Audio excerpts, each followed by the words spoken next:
नाज़रीन अस्सलाम वालेकुम। अब से बहुत घंटे पहले दिन के कोई 12-1 बजे जब लाहौर हाई कोर्ट के एक 5 मेंबर बेंच का फैसला 4/1 का, जिसमें जस्टिस सेठी का डिसेंटिंग नोट भी है, जब वो पहले सामने आया, उसकी तफसीलात आने लगी, तो लोगों ने ये उसके बारे में कयास कराई की मीडिया ने कि हमजा शहबाज की चीफ मिनिस्टरशिप जो है वो ख़त्म हो गई है, गालिबन उनके इलेक्शन को एनल कर दिया गया है। लेकिन अब उस ऑर्डर का शॉर्ट ऑर्डर जो है, डिटेल ऑर्डर तो नहीं आया, शॉर्ट ऑर्डर जो है वो मीडिया के सामने आ चुका है और उसे देख के ऐसा ही लगता है कि लाहौर हाई कोर्ट के इस डिसीजन ने दर हकीकत हमजा शहबाज की चीफ मिनिस्टरशिप को मजबूत कर दिया गया है। ना तो हमजा शहबाज को चीफ मिनिस्टरशिप से हटाया गया है, बल्कि एक तरह से उन्हें मौका ये दिया गया है कि कल एक तरह से वो वोट ऑफ कॉन्फिडेंस ले रहे होंगे, जहां इस वक्त ऑलरेडी उनके पास 172 वोट हैं।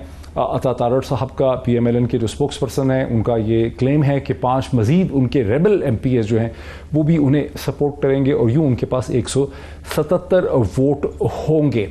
और जो चीज़ उसमें किसी हद तक हैरान कौन है वो ये कि लाहौर हाई कोर्ट ने बहुत जल्दी दी, क्योंकि मांगा गया था कैंपेन का टाइम, लेकिन कैंपेन का कोई टाइम दिया नहीं और कल 4 बजे 1 जुलाई को पंजाब असम्बली के अंदर इस इलेक्शन को करवाने का हुक्म जो है वो अदालत ने दे दिया है। ये वो फैसला है जिसको शुरू में मनाने के बाद, इस पर खुशियां मनाने के बाद, तहरीक इंसाफ ने जब उसको पढ़ा ठीक तरह से तो उन्होंने सुप्रीम कोर्ट ऑफ पाकिस्तान में इसके खिलाफ पिटीशन दायर करने का फैसला किया।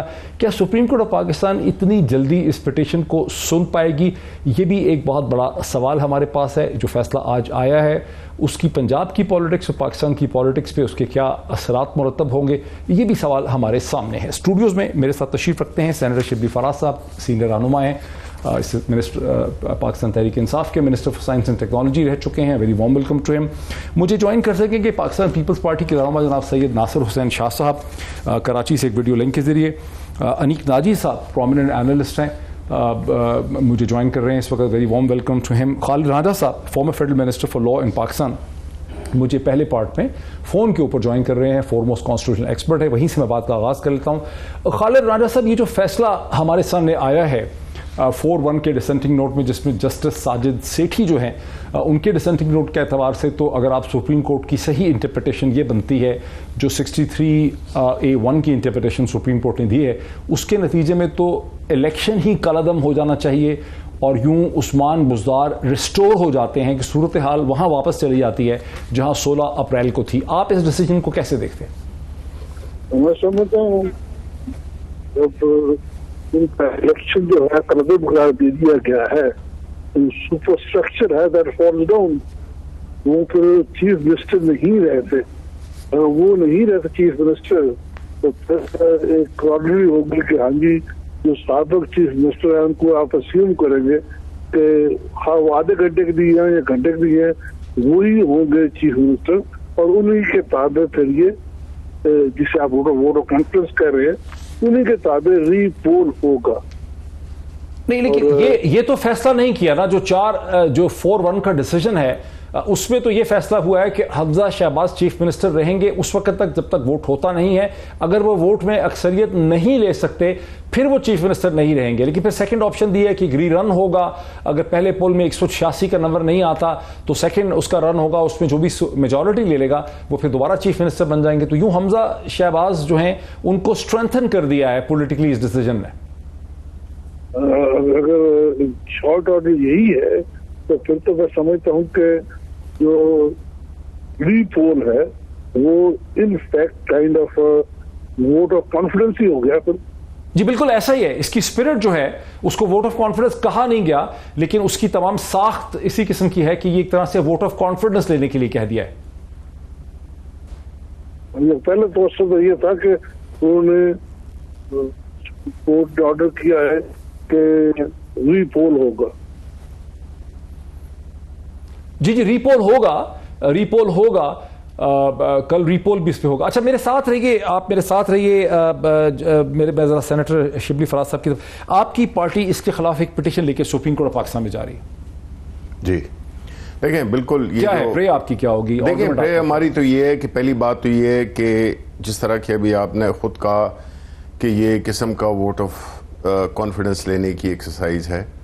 दूसरी बात ये है कि इतना शॉर्ट टाइम जिसमें कि दूसरे दिन कल 4 बजे के करीब इनको ये एक्सरसाइज करेंगे, तो मैं ये समझता हूँ कि ये एक जिसे कहते हैं ना, आप एक फॉर्मेलिटी पूरी कर रहे हैं, और जो स्पिरिट थी, जो इंटेंट थी हमारी पिटिशन की, वो तो ये थी कि जो भी हुआ पंजाब असेंबली में जिस तरीके से उसको कलअदम करार दें।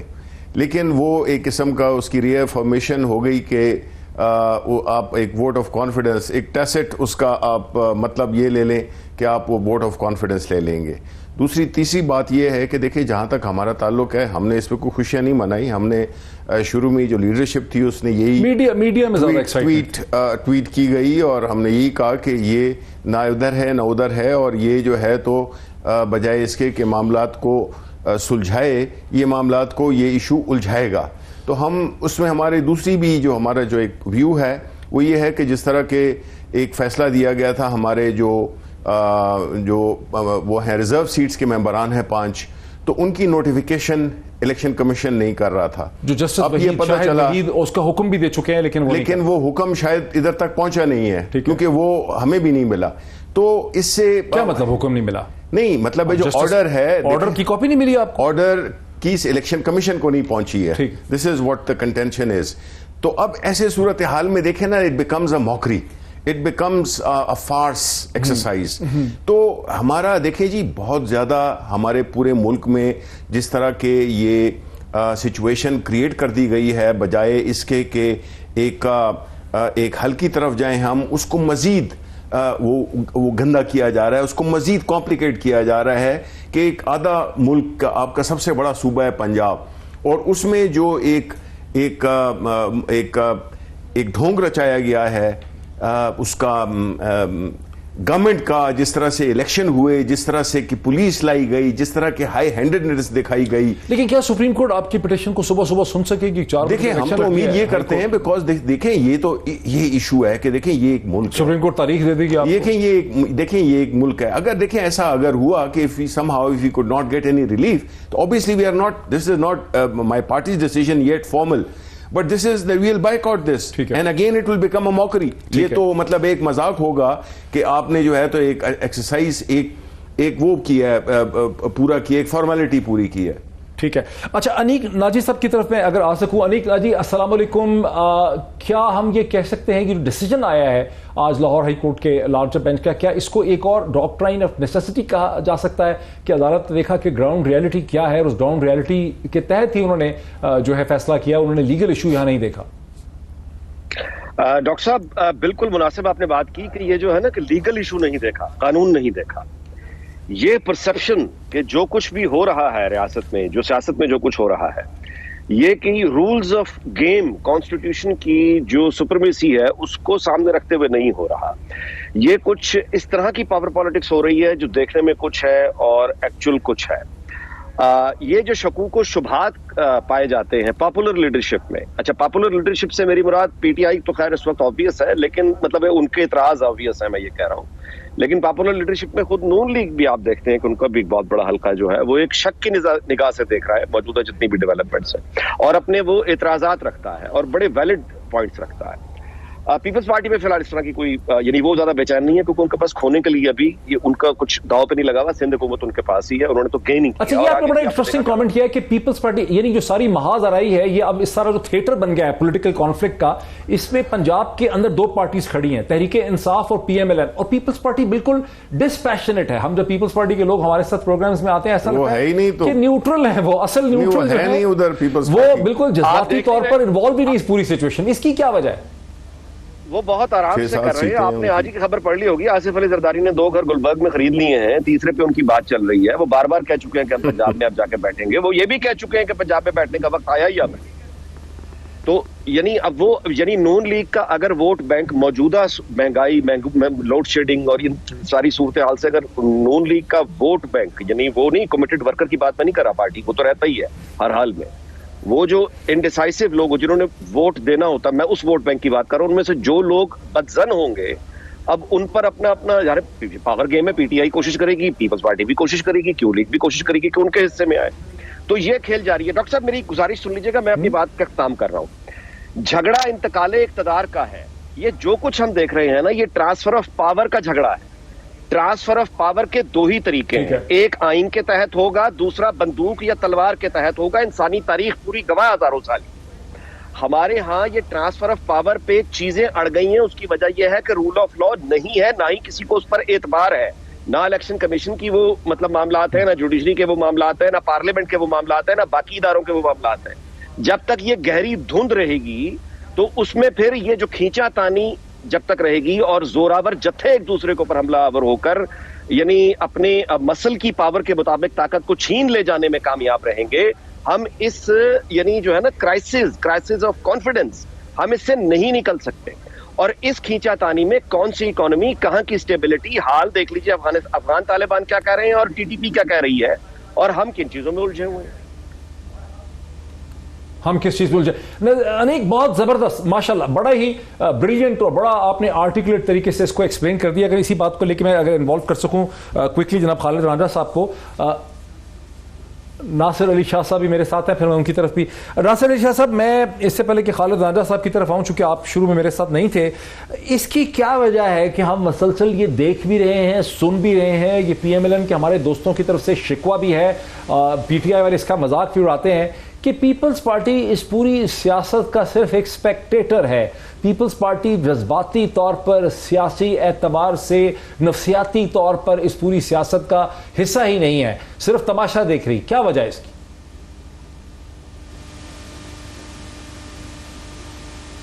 बिस्मिल्लाहिर्रहमानिर्रहीम, अल्लाहुम्मा सल्ली अला मुहम्मदिन व आले मुहम्मद।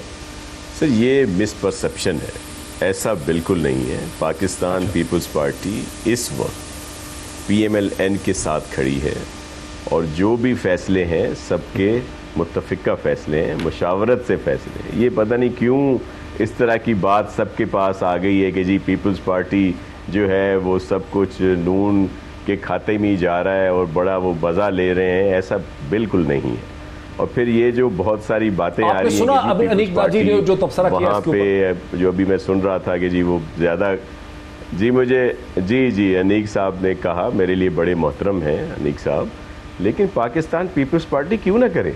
पाकिस्तान पीपल्स पार्टी की मजलूमियत जो है, आप पुराने सीनियर हैं, आपको पता है कि हमारे साथ क्या होता रहा है। 88 में नेशनल असेंबली में हमें अक्सरियत थी पंजाब में, और फिर किस तरह प्रोविंशियल गवर्नमेंट हमसे छीनी गई, हमें नहीं बनाने दी गई। उसके बाद एक तसलसल रहा है, हमारे बहुत सारे लोगों वो तो पुरानी कहानी हो गई ना शाह साहब। अभी तो हमारे जो दोस्त हैं PMLN के, वो खुल के नहीं कहते टीवी प्रोग्राम्स में, लेकिन वो दबे अल्फाज में कहते हैं कि एक ऐसी सूरत हाल में जरदारी साहब ने फंसा दिया है नून लीग को। देखिए वो सामने है, फाइनेंस मिनिस्टर उनका, प्राइम मिनिस्टर उनका, वजीर कानून उनका, दाखिला उनका, लड़ाई झगड़ा उनका, वो खराब हो रहे हैं इस पूरी सूरत हाल से। आप फायदा उठा रहे हैं। ये आपके हंसने से भी यही लगता है कि आप कुछ हैं। आपका जो लॉफ्टर है शाह साहब, उसके अंदर भी यही है कि भाई हम तो मजे में हैं। बिल्कुल जी, नहीं सर, ये नहीं, ऐसा बिल्कुल नहीं है।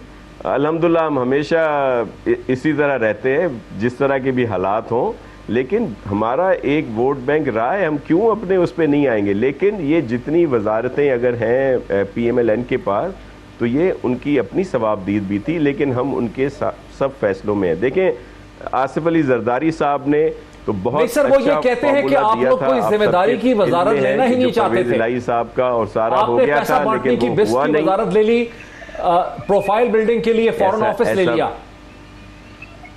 ऐसा बिल्कुल नहीं है, ऐसा बिल्कुल नहीं है। मैं आपको दोबारा वजाहत भी कर दूं, और ये बात हमारी लीडरशिप की तरफ से भी कही गई है कि ये जितने इक़दामात हैं वफाकी हुकूमत में, इसमें हम बिल्कुल शामिल हैं। ये नहीं है कि जो अच्छी चीज़ें हैं वो हम ले लें, हम कहें कि ये हमारी वजह से हुई हैं, बुरी चीज़ें जो हैं नून लीग की वजह से हुई हैं, ऐसा नहीं है।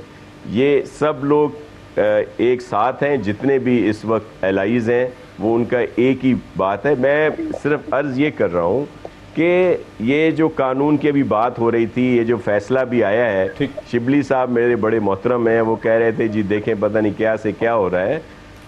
पीरजादा साहब, आप मुझे ये बताएं कि क्या चीज़ है जो गैर आईनी तौर पर कट गई है। खालिद रांझा साहब, आपकी तरफ आना चाह रहा था कि माना कि आप वजीर कानून रह चुके हैं, आप कॉन्स्टिट्यूशनल एक्सपर्ट हैं, लेकिन बहरहाल आप पाकिस्तान की सियासत का भी हिस्सा है।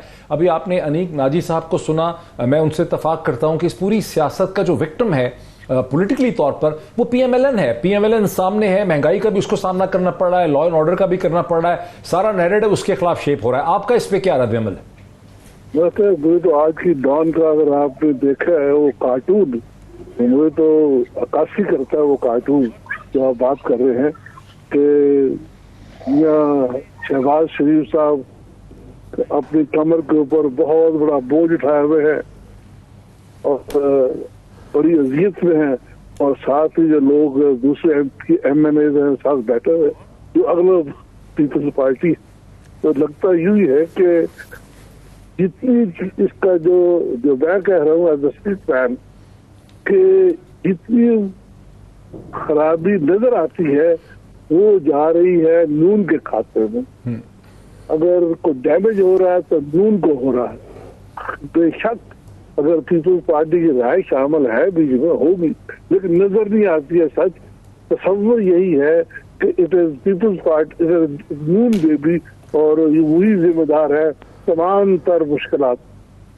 बिजली की बात हो रही है, महंगाई की बात हो रही है, खाद की बात हो रही है, नेम इट।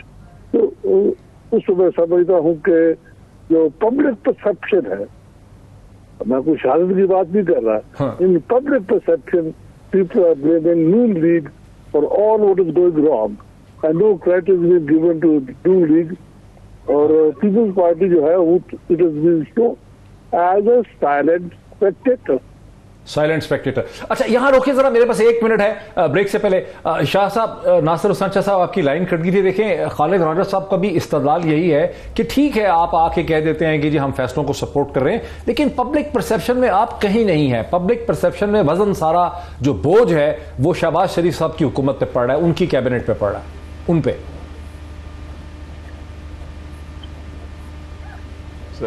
अब इस पे तो मैं कुछ नहीं कह सकता अगर कोई समझ रहा है, लेकिन ऐसा है नहीं। दूसरी बात ये कि जो शिबली साहब ने जिस तरह कहा, मेरे मोहतरम है कि जी देखें क्या हो रहा है, सारी चीज़ें गैर आइनी गैर कानूनी हो रही हैं, ऐसा बिल्कुल नहीं है। गैर आइनी इकदामात PTI वालों के थे, जिस तरह vote of no confidence national assembly में आया या यहाँ की प्रोविंशियल असेंबली में आया, उसको आइनी तौर पर नहीं किया गया, तब जाके ये सारी चीज़ें हुई हैं। अगर उसको आइनी तौर पर टैकल किया जाता, इनके स्पीकर साहब या डिप्टी स्पीकर जो हैं नेशनल असेंबली के, वो इसको आगे पीछे ना करते तो ये वो सूरत हाल भी पैदा ना होती।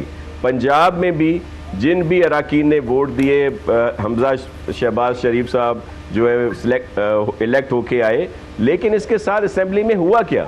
उस दिन जाहिर है कौन से गुंडे कहाँ से बुलाए गए थे, क्या सूरत हाल थी पंजाब असेंबली की, उसको प्रॉपर तरीके से आराम से होने देते। ये क्या बात है कि जी किसी को वोट नहीं डालने दिया जाएगा? आइन में वजाहत से है कि अगर कोई मुनहरिफ है तो उसकी सीट चली जाएगी, वो उस पर अमल हुआ। अब फैसले जो आ रहे हैं ये अब जब इनके हक में फैसले आते हैं तो ये उसकी तायीद करते हैं। आज वाला फैसला जब आया था तब तो मैंने देखा कि मिठाइयां बट रही थी। PTI वाले शुरू में तो बड़ा खुश थे। नहीं सर, मिठाइयां नहीं बट रही थी, मीडिया ने मिसपर्सीव किया था एक्चुअली से, अदालत का फैसला है। मीडिया ने मिसपर्सीव। अब सर वो कुछ क्लिप्स आए हुए हैं सोशल मीडिया पे, पिज़ादा साहब आप हुक्म करेंगे मैं आपको अभी भिजवा देता हूं, वो चलवा दें कि जो इनके शुरू में आए थे इनकी तरफ से जो इरशादात आए थे। कौन खुशियां मना रहा था सर, शिबली साहब को बताएं ताकि सोशल मीडिया ने बनाई इनके जो मुख्तलिफ। नहीं, कोई PTI का लीडर था जो खुशी मना रहा था। बिल्कुल, मैं शिबली साहब को भेजता हूं सोशल मीडिया पे जो PTI PTI के लोगों के आए हैं सर, उसमें कि ये चलाएं, देखें हमारे हक में फैसला आ गया। और फिर बाद में जो सब ठीक है। नहीं सर, मैं शिबली साहब आपको भेजूंगा कि आप उनको पहचाने ये कौन लोग हैं। जी बिल्कुल ठीक है। मैं शाह साहब मेरे साथ रहिए, मैं एक ब्रेक लेता हूं, मेरे गेस्ट मेरे साथ हैं और ब्रेक के बाद इसी डिस्कशन को आगे बढ़ाते हैं। कुछ मजीद लीगल एनालिसिस भी इसका ले लेते हैं after the break. Welcome back. मेरे साथ हैं सेनेटर शिबली फराज साहब, मेरे साथ हैं जनाब नासिर हुसैन शाह साहब पाकिस्तान पीपल्स पार्टी के रहनुमा, मेरे साथ हैं अनीक नाजी पाकिस्तान के प्रोमिनेंट पॉलिटिकल एनालिस्ट और कानूनदान और लीगल एक्सपर्ट जनाब अबू जर नियाजी साहब ने भी हमें ज्वाइन किया है। अबू जर नियाजी साहब अस्सलाम वालेकुम and very warm welcome to you. जी वालेकुम सलाम। थैंक अच्छा, आपके ज्वाइन करने से पहले भी हमारी ये डिस्कशन हो रही थी और हम चाह रहे थे एक सेकंड इस पर लीगल व्यू भी ले हम, क्योंकि हमने खुद तो खासा डिस्कशन कर ली।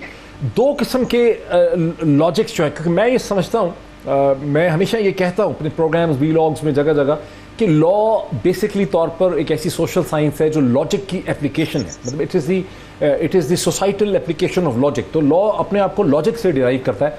दो लॉजिक्स हमारे सामने आई हैं आज के इस डिसीजन में, एक 4 मेजॉरिटी की जस्टिस की, ऑनरेबल जज साहबान की, एक जस्टिस सेठी की डिसेंटिंग लॉजिक जो है। दोनों लॉजिक्स हैं क्या?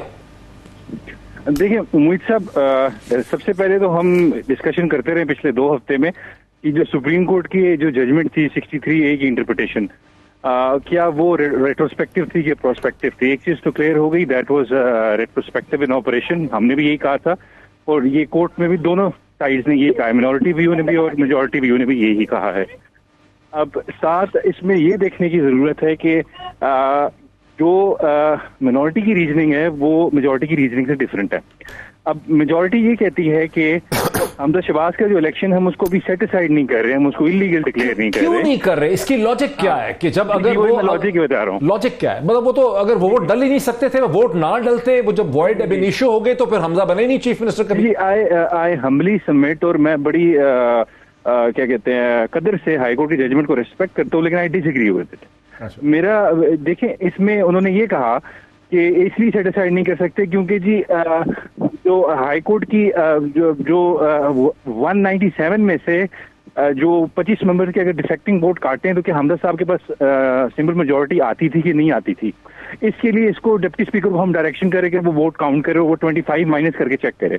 देखिए एडमिटेड फैक्ट है, लेकिन राजी साहब ये तो फिर वोट ऑफ कॉन्फिडेंस बन गया ना, जैसे राजा साहब ने भी कहा पहले हिस्से में, ये तो वोट ऑफ कॉन्फिडेंस बन गया। जी मैं वही कह रहा हूँ। देखें ये जरूरत ही नहीं थी क्योंकि आप ऑटोमेटिकली सारा कुछ रिकॉर्ड पे था। 197 में से 25 माइनस करें 172 रहते हैं, that was not simple majority.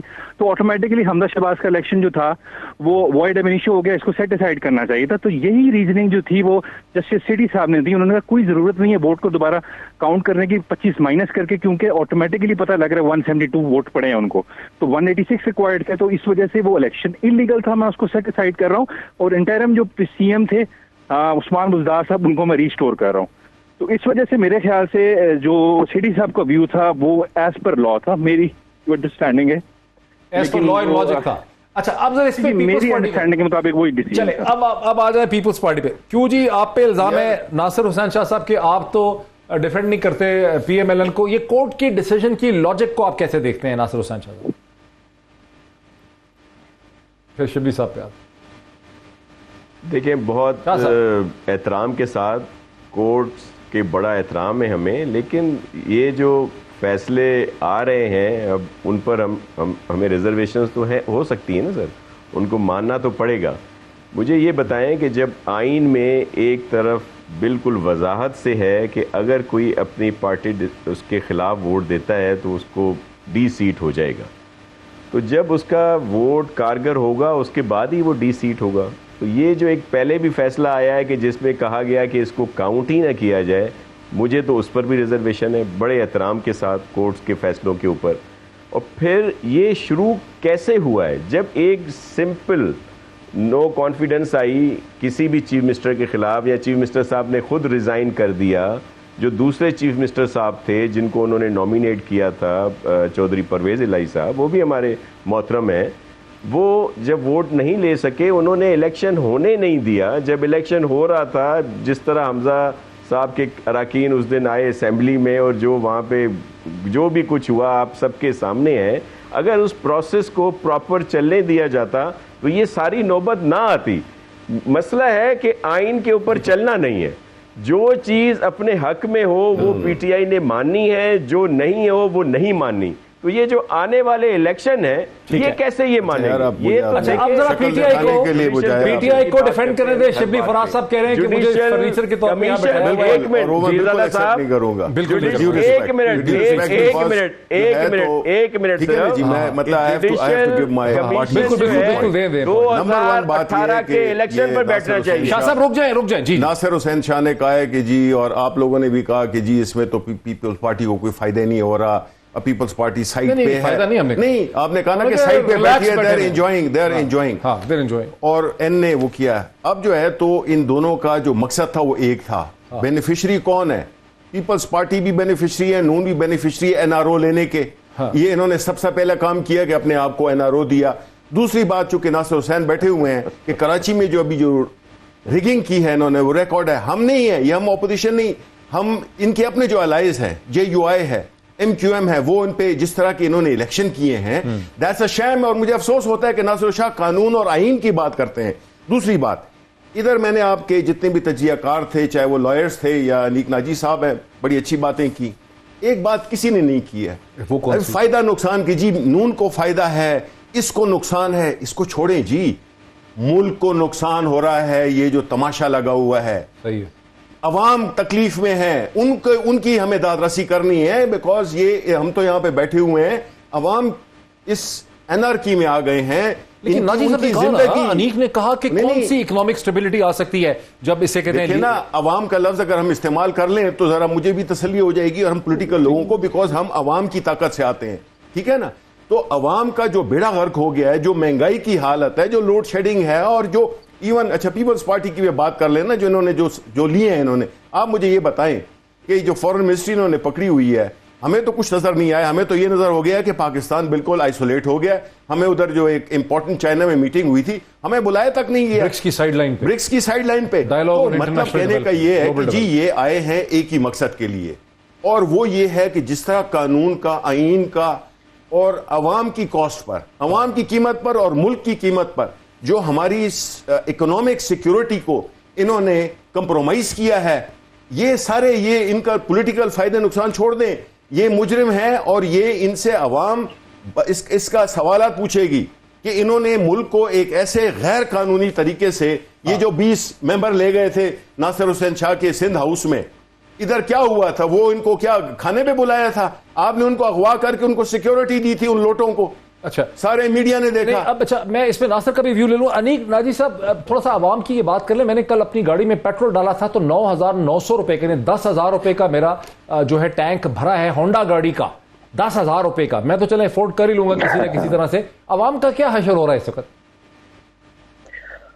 इसमें जी सबसे ज्यादा जो बदतरीन यरगमाल हैं या कीमत देने वाले हैं, वो हमेशा की तरह आवाम है, और वही देते भी रहेंगे जब तक, यानी तारीख आपने पढ़ रखी है। तारीख में मुझे आप बताइए किसी ऐसी रियासत, किसी मुल्क की मिसाल जहां की कौम को उनके हकूक उनकी अशराफिया ने ट्रे में रख के दे दिए हों, तोहफतन दे दिए हों। ये तारीख के मैदान में लड़ाइयां लड़ी गई हैं, तवील लड़ाइयां, बड़ी कुर्बानियां देने के बाद फिर कहीं जाके ताकत हाथ में आती है। ये काबिज तबका जो भी होता है वो आसानी से नहीं छोड़ा करता। हमारे मुल्क में इसकी मिसाल अयूब खान है। अयूब खान को कुछ नहीं कहा गया, आपने देखा कि पाकिस्तान टूट गया। याया खान को कुछ नहीं कहा गया, नतीजा ये कि ज़ियाउल हक आया। ज़ियाउल हक के बाद चूंकि उसकी लेगेसी को प्रोटेक्ट किया गया, हमूद रहमान कमीशन रिपोर्ट तक नहीं छपने दी गई, तो उसके नतीजे में फिर परवेज मुशर्रफ ने आना ही था, इनएविटेबल था, वो आया। और उसके बाद उसके तजुर्बे जो किए, उसके बाद जो कुछ आपने देखा है, अशफाक परवेज कियानी साहब हो, राहिल शरीफ साहब हो, ये होना ही था जो हुआ है, और ये आइंदा भी होता रहेगा जब तक हम ये सच्चाई और हकीकत की आंखों में आंखें डालकर बहादुरी से दिन की रोशनी में कौम के सामने जो ताकत का असल फरीक है वो हमारे भाई हैं, दुश्मन नहीं है, उनको सामने बिठाएं। ये चोर छुपाई, ये हाइड एंड सीक का जो खेल है, एक म्यान में दो तलवारें नहीं रह सकती। एक दुकान भी होगा, उसके दो मालिक नहीं हो सकते। एक खानदान भी दो सरबराहों के साथ नहीं चलता। अच्छा, वो जो एक म्यान में दो तलवारें थी, यानी पिंडी और इस्लामाबाद, वो उसका झगड़ा चलता रहा, हम देखते रहे। ये पहली मर्तबा हो रहा है कि म्यान में तीसरी तलवार घुस रही। अच्छा, इसका नतीजा क्या होगा? यानी मैं आपसे गुजारिश करूं कि जहां इदारों का ये मामला है कि इलेक्शन कमीशन के पास एक फॉरेन फंडिंग केस है, उसका फैसला हो चुका है लेकिन महफूज है, क्यों? ब्लैकमेलिंग के लिए रखा हुआ है, क्यों? अच्छा, अभी यहाँ पे ये नहीं, हम इस वक्त लाहौर हाई कोर्ट और पंजाब हुकूमत के बारे में बात कर रहे हैं, लेकिन थोड़ी ही दिन हफ्ते कबल कौमी असम्बली में जो सुप्रीम कोर्ट और फिर तहरीक अदम एतमाद, फिर वो इलेक्शन, फिर वो उसका वोट ऑफ यानी कॉन्फिडेंस का ना आगे जा, असद कैसर साहब का सारा किरदार, उसके बाद दोबारा से रातों को फिर अदालतों को खुलना, ये सारी एक्सरसाइजेज अगर कोई दूसरा मुल्क बैठ के देख रहा होगा तो ये बिल्कुल वाज़ेह सी बात है कि आइन के नाम पे हमने जो बिल्डिंग्स और उनके अंदर अमला रखा हुआ है, वो जूनियर सतह का हो, मिडिल का हो या आला तरीन सतह पे हो, ताकत का जो आपका ये इर्तकाज वो एक ही जगह से है और वहीं से सब कुछ चल रहा है। तो आप उनको साथ बिठा के जब तक मैं ब्रेक ले लूं और मैं सम अप कर दूं कि अनीक क्या कह रहे हैं। अनीक बेसिकली तौर पे कह रहे हैं कि जो सिस्टम का तजाद है वो इतना बढ़ता चला जा रहा है कि किसी स्टेज पे टिपिंग पॉइंट जो है वो आ सकता है। नासिर हुसैन शाह साहब की तरफ आऊंगा आफ्टर द ब्रेक। नाज़रीन वेलकम बैक। इससे पहले कि मैं शिबली साहब की तरफ चलूं, क्विक, नासिर हुसैन शाह साहब शिबली साहब ने जो इल्जाम लगाया और इसमें बड़ा वजन है इस इल्जाम में, क्योंकि वो वायलेंस जो हुई है सिंध के अक्रॉस बल्दियाती इंतखाबात में वो तो पूरे पाकिस्तान ने देखी है। और जब कुंडी साहब हमारे पास आए थे तो he was very apologetic about it. वो कहते थे कि ऐसा हो जाता है, जज्बात भड़के हुए होते हैं, ये एक MNA MPA का लेवल इलेक्शन नहीं था, इस किस्म के इलेक्शन में ज़्यादा वायलेंस हो जाती है। लेकिन ये कोई अच्छा एक्सक्यूज़ नहीं है। इल्ज़ाम यही है कि पीपल्स पार्टी ने रख के धांधली की है, पूरे सिस्टम को कंट्रोल किया हुआ था सिंध में। एक तो मैं जरा थोड़ा जो शिबली साहब ने नैब की बात की, सर एक तो ये गॉडफादर की तरह का क्या मारते हैं शाह साहब आप, कवानीन चेंज हुए हैं, तो खुद ऑर्डिनेंस ले आए थे की तरह का वो जो क्या था सर उसका, खुद ऑर्डिनेंस ले आए थे दो जी जो ऑर्डिनेंस लाए थे सर, ये तो खुद 80% तक उसमें ये सारी चीजें करके खुद मुस्तफीद हो चुके हैं। अच्छा, अब आ जाए सर लोकल गवर्नमेंट इलेक्शन पे। ये हमारा 2 फेजेस में इलेक्शन है, एक हो चुका है जो 4 डिवीजन 14 डिस्ट्रिक्ट में था, जिसके लिए इतना ये शोर मचाया जा रहा है। मैं बहुत मासूमाना सा सवाल अपने मोहतरम शिबली साहब से करता हूँ कि वो अपनी जो यहाँ की उनकी सूबाई क़यादत है उनसे पूछें कि 6000 से ज़्यादा सीट्स थी वार्ड की, डिस्ट्रिक्ट की, कॉरपोरेशंस की, उस पे उन्होंने टिकट कितने दिए इन सब ने। और फिर ये जो वायलेंस जिसको इतना बढ़ा चढ़ा कर दिखाया जाता है, वायलेंस बिल्कुल नहीं होना चाहिए, 0 हो। लेकिन सर ये 0.001 है, 7000 से ज्यादा पोलिंग स्टेशन थे, 8000। ये जो वाकयात हुए हैं ये 8 से 10 जगहों पे हुए हैं और वो इलेक्शन भी रोक दिए गए हैं जहां जहां इस तरह की चीजें मीडिया के थ्रू सामने आई या जिन पर पॉइंट किया। फिर कोई वन साइड इलेक्शन नहीं रहा। यहां पे अगर अनअपोज 1000 से ज्यादा लोग हुए हैं तो 800 के करीब पीपल्स पार्टी के, 200 दीगर पार्टीज के हैं, आजाद हैं, दीगर लोग हैं। और फिर ये जो इलेक्शन में जीते हैं, देखें जहां पे स्ट्रॉन्ग होल्ड है GDA का, तो GDA ने बहुत सारी सीटें जीती हैं, JUI ने जीती हैं, खैर से PTI ने भी कोई 15-20 के करीब जीती हैं। इन्होंने लोगों को टिकट ही नहीं दिए। मैं तो ये कहता हूं इस पे इंक्वायरी कराएं कि ये लोग तैयारी नहीं थे जवाब लेने के लिए। अब दूसरा फेज जब आ रहा है जो हैदराबाद डिवीजन, कराची डिवीजन पे है, तो इस पे आए, लेकिन ये जरूर इंक्वायरी कराएं। ठीक है, शाह साहब कह रहे हैं आपने टिकट ही नहीं दिए तो क्या था? नहीं जी, देखें पहली बात तो ये कि इसमें कोई शक नहीं है कि हमारी पार्टी सिंध में जो है, कराची में तो है, और सिंध में जो है, रूरल सिंध में हमारी पार्टी की वो नहीं है, स्प्रेड नहीं है। और पीपल्स पार्टी पिछले 30-40 साल से, 50 साल से लगी हुई है, लेकिन 15% इन्होंने अनअपोज कराए हैं। देखिए मकसद ये है कि ये सिंध में जिस तरह से ये जो कह रहे हैं ना उसका, वहाँ पे वायलेंस, तो ये तो it's part of their culture. ये धौंस के जरिए, ये अगर आज सिंध को आज़ाद कर दें ना, सिंध रूरल को, तो आप देखें कि ये पीपल्स पार्टी वालों को सर छुपाने की जगह नहीं मिलेगी। अच्छा, ये बिल्कुल, ये तो प्योरली धौंस के जरिए, अपनी उसके जरिए इन्होंने तो उधर वो पुराना एक कल्चर रखा हुआ है, गुलामाना, उसका फ्यूडल, उसका एक सेटअप रखा हुआ है, जिसपे के नो वंडर के जब नासिर हुसैन हंसते हैं तो वो मारियो पूजो, मार्लन ब्रांडो का वो याद आ जाता है। तो मैं तो डरता हूं इनसे कि तो कराची क्योंकि कभी जाना होता है। तो एनीवे, ये तो खैर मैं मजाक में कह रहा था, लेकिन बात ये है कि देखें पीपल्स पार्टी की ये जो इन्होंने पहले कहा कि हमारी बड़ी एक कुर्बानियां हैं, इससे निकलें, ये उस फलसफे को, जुल्फिकार अली भुट्टो के फलसफे को फॉलो करें, तभी तो पीपल्स पार्टी एक कॉन्ट्रैक्ट होके, आप पंजाब की बात कर रहे हैं, वहां पे जो है तो इनके 6 तो सीटें हैं, वो भी अपनी जाती, जिसमें वो अपने मखदूम साहब हैं, उनकी 2 सीटें उनकी हैं। ये पीपल्स पार्टी ये गायब हो गई है, ये पूरे मुल्क की पार्टी थी, उसकी जगह अब पाकिस्तान तहरीक इंसाफ है, सबसे पॉपुलर। सिंध में नहीं है आपकी पेनिट्रेशन? नहीं है हमारी पेनिट्रेशन कराची में। देखिए हमारी कराची में है, और अभी हम सिंध में नहीं, देखिए हम कर रहे हैं, लेकिन हमें 3.5 साल में क्या किया आपने? हमें लोग नहीं, हमने लोग वहां पे इलेक्ट वो कराए हैं, अपने इंडक्ट किए हैं, लेकिन जाहिर है कि उसमें ये हमारी एक कमजोरी है कि हम उधर सिंध में हमने वो काम नहीं किया जो हमें करना चाहिए था, ये तो फैक्ट है। लेकिन बात यह है कि हमने इन हालात में ये देखना है कि जो मुल्क, अब मसला है कि ये अब कराची, अब पंजाब पे आ जाएं आप, देखें जी, बुनियादी इन प्रिंसिपल तो हमारा स्टैंड हम विंडिकेट हो गए कि जी जो हमजा शहबाज का जो इलेक्शन था वो इलीगल था, अनकॉन्स्टिट्यूशनल था, और एक धौंस के जरिए पूछ रहे हैं कि कौन लाए हैं, ये पुलिस कौन लाई है, ये यही लोग हैं, ये थग्स हैं, यही हमजा शहबाज वो अपने उन्होंने अपनी वो हाई हैंडेडनेस दिखाई, और किस तरह वो स्पीकर को भी और किस तरह से लोगों को घसीटा गया। ये पुलिस किसके अंडर थी? इस वक्त तो हमारी हुकूमत नहीं थी, तो ये किसने किया? तो हमारी जो उस वक्त हमजा की भी हुकूमत नहीं थी पंजाब में जिस वक्त पुलिस अंदर आ गई थी। हाँ, यही तो बात है ना कि ये तो ना होते हुए भी होते हैं। ये तो इनका तो एक पूरा 30-35 साल से ये वहां पे इस सूबे को रूल करते रहे हैं, जिसमें कि इन्होंने सब कुछ एक पूरा एक माफिया अपने डिस्ट्रीब्यूट कर दिया। इनके वाले साहब प्राइम मिनिस्टर बन चुके थे। ठीक है। अच्छा अनीक नाजी साहब, मैं आज एक सेमिनार भी हुआ जो इस्लामाबाद बार एसोसिएशन ने करवाया मैरियट होटल के अंदर, जहां पर इमरान खान साहब फॉर्मर प्राइम मिनिस्टर भी थे। मुझे भी 5 मिनट वहां बोलने का मौका मिला। मैंने इमरान खान साहब को बाकी चीजों के अलावा ये भी कहा कि मुझे लगता है कि मेरा एनालिसिस की कहता है कि शायद आप दोबारा प्राइम मिनिस्टर जो है खासा चांस है बन जाएं, लेकिन एक बड़े मुश्किल सूरत हाल का आपको सामना होगा, बड़े चैलेंजेस होंगे और आपको अंदरूनी एक पॉलिटिकल कंसेंसस पैदा करना पड़ेगा। सिर्फ तहरीक इंसाफ से अब ये मुल्क जो है वो नहीं चल सकेगा और आपको एक्सटर्नल स्टेक होल्डर्स के साथ भी, मगरब के साथ भी आपको रिकॉन्सिलिएशन करनी पड़ेगी। इस पे आपका क्या इस्तदलाल है? कोई भी प्राइम मिनिस्टर हो पाकिस्तान का, हमें सब चीजों को इकट्ठा करना पड़ेगा, रिकॉन्सिलिएशन चाहिए, इंटरनल एंड एक्सटर्नल। रिकंसिलिएशन बिल्कुल चाहिए, लेकिन उसके लिए लीडरशिप की क्लैरिटी होनी चाहिए। मौजूदा वजीर आजम शहबाज शरीफ कोयटा में जाके कह चुका है गुमशुदा अफराद पर कि मैं तो ज्यादा से ज्यादा बात ही कर सकता हूं। कराची में खड़े होकर उसने कहा कि मक्तदरा 25% भी हमारा साथ दे दे जितना इमरान खान का दिया है तो हम मुल्क की तकदीर बदल देंगे। बात यह है, आप यहाँ लंदन में डॉक्टर साहब आप फॉर्म्स फिल करते हैं, हम यहाँ वो जेंडर पूछते हैं, मिस्टर है, मिसेज है या इट्स कॉम्प्लिकेटेड। आप जानते हैं रिलेशनशिप में अगर कहीं जाएं तो वो पूछते हैं आप सिंगल हैं, मैरिड हैं, डिवोर्स्ड हैं या इट्स कॉम्प्लिकेटेड। मतलब है जेंडर का कहें तो एक ऑप्शन होती है बेटर नॉट टू से। आप बताएं, मुझसे आपसे कोई पूछेगा कि पाकिस्तान में जमहूरियत है या अमरियत है, मैं और आप क्या जवाब देंगे? बेटर नॉट टू से या कहें इट्स कॉम्प्लिकेटेड? इट्स कॉम्प्लिकेटेड कहेंगे।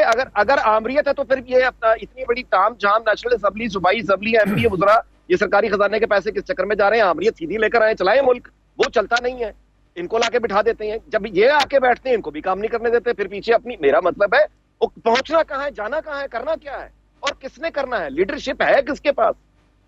जब तक ये कैओस और कंफ्यूजन बाकी रहेगा, ये माजी की अगर सल्तनतों को जमाना होता, डॉक्टर साहब ये शुक्र करें हम कि यूनाइटेड नेशंस बनी हुई है और पाकिस्तान एक मतलब एक स्टेट है और सॉवरन स्टेट है जिसको प्रोटेक्ट करने के लिए मगरब बैठा हुआ है। अगर सल्तनतों का दौर होता तो आज की ये बदहाली, आप तारीख जानते हैं, कोई साथ वाली सल्तनत छोड़ती है इस तरह के माशरे को? कब तक खा गए होते, पी गए होते? आपके सामने धमकियां तालिबान क्या लगा रहे हैं? उसको आजादी चाहिए, वो लिख कर दे चुके हैं, वो लिख कर दे चुके हैं। अच्छा, वेरी इंटरेस्टिंग, क्या कह रहे हैं? बहुत ही इंटरेस्टिंग, बहुत ही इंटरेस्टिंग, बड़ा इंटरेस्टिंग पर्सपेक्टिव है कि ये तो यूनाइटेड नेशन है, सॉवरन बॉर्डर्स है, वरना हमारा होना क्या था। बड़ी क्विकली नासिर हुसैन शाह साहब, 1.5 मिनट है मेरे पास। नासिर हुसैन शाह साहब, सभी लोग जो इंटेलिजेंसिया है पाकिस्तान की, जो पॉलिटिकल एनालिस्ट है, वो महसूस करते हैं कि ये जो पूरा ढांचा इस वक्त खड़ा हुआ है कराची से लेकर यहां इस्लामाबाद तक, ये ढांचे में इतने टांके लगे हुए हैं, ये इतना फ्रेजाइल है ये ढांचा कि ये अपने वजन में ही बैठ जाएगा, ये बहुत देर नहीं चल सकता। सर मैं अपना अनीक भाई की बात से मुत्तफिक नहीं हूं। यूनाइटेड नेशन ने बचाया हुआ है पाकिस्तान को। कश्मीर में क्या कर दिया यूनाइटेड नेशन ने, दीगर जगहों पे क्या कर दिया यूनाइटेड नेशन ने। हमें अपने जो मुल्क की अवाम है और हमारी जो पाक फौज है, जो बहुत ही बेहतर अंदाज में हमारी सरहदों की हिफाजत कर रही है और जो एटमी असासे हैं हमारे पास, इसकी वजह से ये मुल्क बचा हुआ है। नहीं तो जो हमारे इर्द गिर्द के मुल्क हैं वो जिस तरह हमारे ऊपर नजर रखते हैं सबके इल्म में है, और जिस तरह हम खटकते हैं पूरी दुनिया को, तो ये भी। और अब आज अगर ए पॉलिटिकल हुए हैं इदारे तो अच्छी बात है। अगर ये जो हमारे दोस्त हैं पीटीआई के दोस्त, ये तो इदारों को घसीट रहे हैं कि जी आप आए दोबारा वही काम शुरू करें, प्रेशराइज करें, जिस तरह हमें लेके आए लाए थे इस तरह ये बात करें। हर जगह सियासत, हकीकत है, हकीकत है कि अगर वो पॉलिटिकल हुए हैं तो अब ये इस तरह की बात कर रहे हैं। ओ भाई मेरे, मैं ये कह रहा हूं अच्छा, कि ये खैर बहुत बड़ी कंट्रोवर्सी है। वो आज भी गलत है, जो आज गलत है वो पहले भी गलत था। जो माजी की गलती थी वो आज भी गलत है। वक्त मेरा बिल्कुल खत्म हो गया। जनाब शिबली साहब का, नासिर हुसैन शाह साहब का, अनीक नाजी साहब का, इसी तरह जनाब खालिद राजा साहब का और अबूजर नियाजी साहब का बहुत शुक्रिया। आज बहुत ही इंटरेस्टिंग डिस्कशन थी। फैसला हमेशा की तरह आपका है। फिर मुलाकात होती है। बहुत शुक्रिया।